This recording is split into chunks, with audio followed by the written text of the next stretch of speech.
Don't forget to punch that subscribe button and enable notifications so that you get every video that I upload right to your device, right when it goes up. And thank you for your continued support. Geekdom movie reviews are back here on Geekdom 101, and we're talking about Logan, the final chapter in the Wolverine trilogy that started with X-Men Origins Wolverine, followed by The Wolverine, and now we have Logan, directed by James Mangold, who also wrote the story for the film, and of course it is the film adaptation, loose of course, of the Old Man Logan storylines from the Marvel Comics. Now we're going to get into some spoilers later on in the video. Right now I'm going to give you a non-spoiler review, alright? First and foremost, out of the 3 Wolverine movies that I just named, this is the best one without question. I did not like the first one, X-Men Origins. Not many people did. I thought the Wolverine was very underwhelming. This one, though, was loaded with action. It was loaded with a very simple yet great storyline and tremendous performances from pretty much everybody. Of course, Patrick Stewart reprising his role as Professor X and Hugh Jackman as Wolverine leading the film, along with Daphne Keane, who played, of course, Laura Kinney, aka X-23. And the X-23 origin story was pretty similar to the comics. I was very surprised that they did not take that many creative liberties, but there are a few unanswered questions in this movie, which I'll get to in the spoiler. Okay, so this movie got an R rating, and when you watch the movie, it's pretty damn easy to figure out why. This film has more cursing and more violence, and I'm talking about like gory violence here. If you're one of those Wolverine fans who has always wanted to see a live-action Wolverine movie where, you know, you're seeing Logan just slicing people left and right, slicing and dicing, X-23, of course, does some good stuff in here as well. There are various decapitations in this film. There are various disembowelments. Appendages are being ripped apart. Skulls are being blown up. I mean, the film is ridiculously violent, like over the top in some cases, but it didn't bother me at all because I have been wanting Wolverine to be like this for a while. I certainly got it in this film because the dude's got claws, and in a lot of the Wolverine material, you see these claws and he doesn't really use them in an ultra-violent way. Like, for example, some of the older X-Men movies, you see him stab some dudes, but you don't see anything like this where you've got literally bloodshed upon bloodshed upon bloodshed. So if you're looking for a movie which is,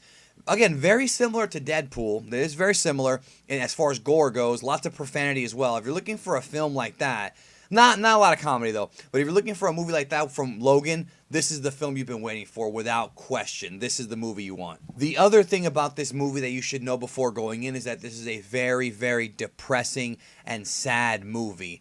Obviously, it takes place in a post-apocalyptic world where the X-Men no longer exist. Now, as far as whether or not this film, this Logan movie, is canon to the future timeline or the alternate timeline or whatever from X-Men Days of Futures Past where Wolverine wakes up, it's not really made clear because there are still unanswered questions there. Like, for example, the fact that Mystique is the one that picks him up at the end of Days of Futures Past, that's not even addressed here at all, and I was kind of hoping it would be.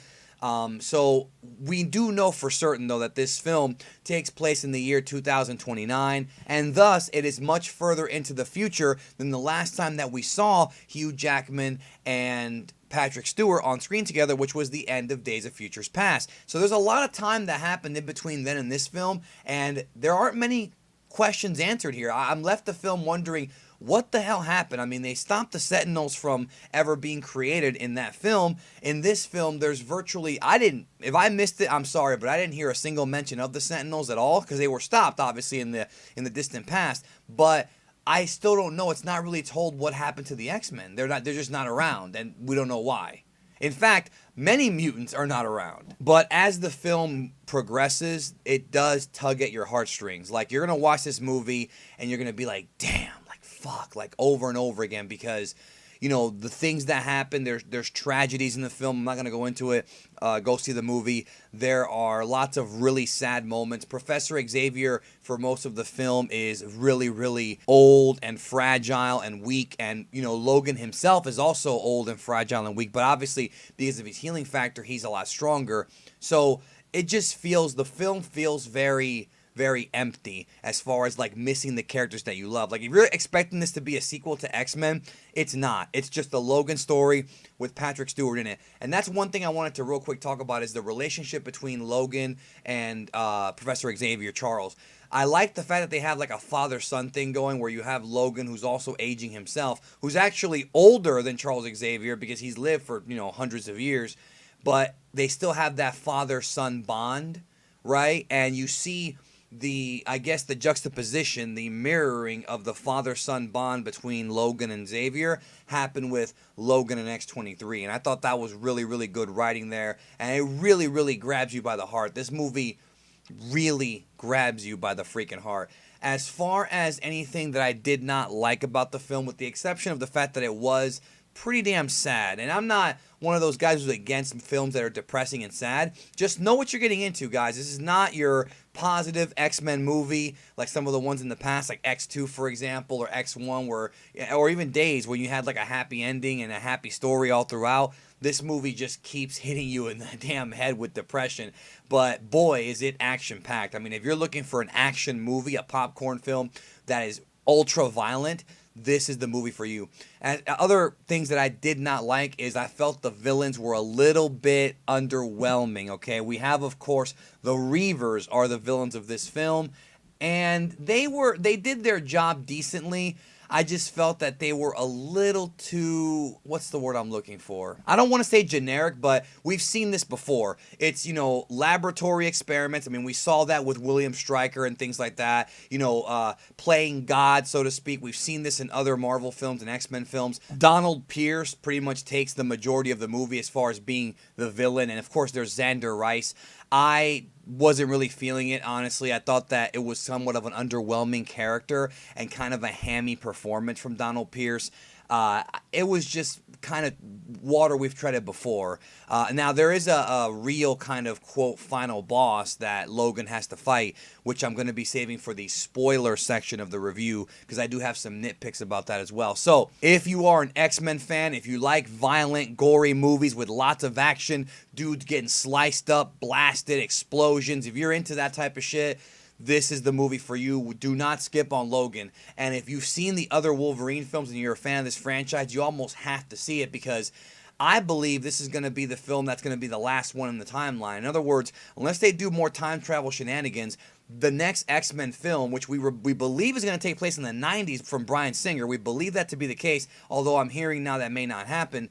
I don't think it's going to take place after this film. I think that this film pretty much closed the book on the X-Men storyline and kind of opened up a new storyline with, of course, the possibility of an X-23 film coming out. They might do that depending on how well this film does. So I'm going to give this movie a thumbs up. Not a thumbs all the way up, but it was a good movie, very violent. I still enjoyed Deadpool a little bit more, though, but I did like this movie. Now, spoiler territory, okay? I'm going to give you guys my thoughts on my likes and dislikes with the spoiler. All right, this damn movie, dude, when Professor X died, like, it bugged me, and maybe it only bugged just me, okay? Hear me out for a minute, 'cause I'm going to be very honest with you guys. Professor X and his condition reminded me of somebody who was very close to me in my real life who passed away also. So when he actually died in the movie, I didn't cry or anything, but it did hit me. Like, it definitely hit me. It was just the idea of this guy who did so much for humans and mutants, and we already saw him die in the Days of Futures Past, and then he doesn't die when they fix the timeline. It hits you. It really fucking hits you. And then at the end, when Wolverine fights essentially his clone X-24, and he dies, it was just, and then she tips the crossover to make an X. She pretty much, X-23 pretty much sealed the deal on the X-Men. Like, that's it for the X-Men, and it really, really, really sucked. And I think it's because in the comics, like, we're all used to, like, having these guys live forever. This film was definitely very real, very, very real. I didn't like that they didn't tell us what happened to the X-Men. They allude to something that Xavier says before he dies about how he lost control or something like that. Maybe he lost control and ended up killing the X-Men. I didn't really understand that scene. I'm going to go back and watch the film again and kind of get a better perspective of it. That was kind of like, I was wondering what the hell happened. Are they going to make it into a different movie? I don't know. The X-24 villain, I did not like that, honestly. It's Hugh Jackman versus Hugh Jackman. One looks a little bit younger than the other. I personally thought that it was I was hoping for like somebody like Cyber, and if you're a Marvel Comics fan, you know who I'm talking about, especially with the poison part. I was hoping for like Cyber or one of these people, but it was just a tad bit underwhelming that he had to pretty much fight his younger self, and his younger self whooped his ass. But I did like when X-23 shot him with the adamantium bullet and split his head open. You know, that was fantastic. They teased it throughout the movie. You could sense that was going to be the big finish, and when they gave it to you, it was a great payoff. I like that very much. And then as he's dying, he's like, so this is what it feels like. You know, that really, really hit me, dude. Like, I was like, fuck. Like, they really sealed the deal on the Logan character. And, of course, the big talk is that he might come back and portray his role again in the future in like a Deadpool movie. And speaking of Deadpool, he's got the opening credit scene in this film, and I was shocked. I was totally not expecting it. They gave him his own segment at the very, very beginning of the movie before it actually starts, promoting the Deadpool movie. So what they did was, rather than give you an end credit scene, like a post-credit scene, instead they gave it to you at the beginning of the movie, which I thought was pretty damn cool. So I liked the movie. I really didn't love it. There are still a lot of unanswered questions, like what happened to the X-Men, like I said earlier in the review. I don't really understand, like, where's Magneto at? Where's all the other mutants at? There's so many mutants in the world, and it's just confined to these, you know, small group of kids that are trying to get to Eden. Also, I was very surprised as to how much the X-Men comic was actually used to be a part of the story. That shocked me. Like, you have the X-Men comic there, and they're using it, and Wolverine's saying it's all BS. So basically somebody adapted their stories from the movies into comic books in that universe, even though in the comic book universe it became adapted into a movie. It's wacky, all right? It's semi-meta, right? I like the fact that he thought the comics were all bullshit, though. That did make me smile. And the few bits of comedy in the movie I think worked out. I like the relationship between Logan and X-23 a lot. That was also very surprising. Also, one thing I also didn't really understand or like is the fact that they're trying so hard to get across the Canadian border, but what I don't understand is why that's such a big deal. Like, they're being chased by the Reavers. Eventually, you would think the Reavers would keep hunting for them beyond the Canadian border. What's the big deal about the Canadian border? Is the law going to stop them from going into Canada? I don't really understand why that was such a big deal. Plus, I was hoping the film was going to end with, like, Wolverine, you know, training these kids on being, like, the new X-Men. Like, they were going to be, like, the future, you know, a new team to combat the Reavers. But no, he just dies, and then I guess X-23 is going to be the leader.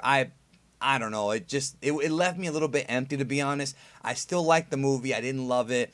I think you should go see it. I mean, this is the spoiler section, so I'm hoping you already saw it. So, in my opinion, I think that it was the best of the 3 Wolverine films. As far as X-Men films stack up, I'm probably going to still rank them the way I had them before, which was I'm not counting Deadpool, okay? I'm not counting Deadpool in this. Days of Futures Past is my number 1. X2 is my number 2. X1 is my number 3. And the rest of them are just kind of like, you know, wherever. I think First Class would probably be my number 4. And Apocalypse probably below that one. X-Men 3 is, I think, overrated, but also underrated by some people. It wasn't my favorite at all. And it's just kind of weird that Professor Xavier dies. Professor Xavier died 3 times. What is he, Gowasu? Like, what the hell, dude? Professor Xavier has died in 3 different movies. Give me a break. It's almost becoming a joke now. Anyways, folks, thanks for checking out my review. Like I said, I liked the movie. Really, really liked it. It was fun to watch. It's not my favorite, though, as far as the X-Men movies go. It was very bleak and very by the numbers as far as story goes, but the actual action scenes and the way the violence was portrayed was very different from other movies. Anyways, guys, thank you so very much. Big Dragon Ball video dropping tomorrow here on Geekdom 101, and another big one dropping on Saturday, so stay tuned for that. So again, thank you so very much, and I will talk to you guys later on.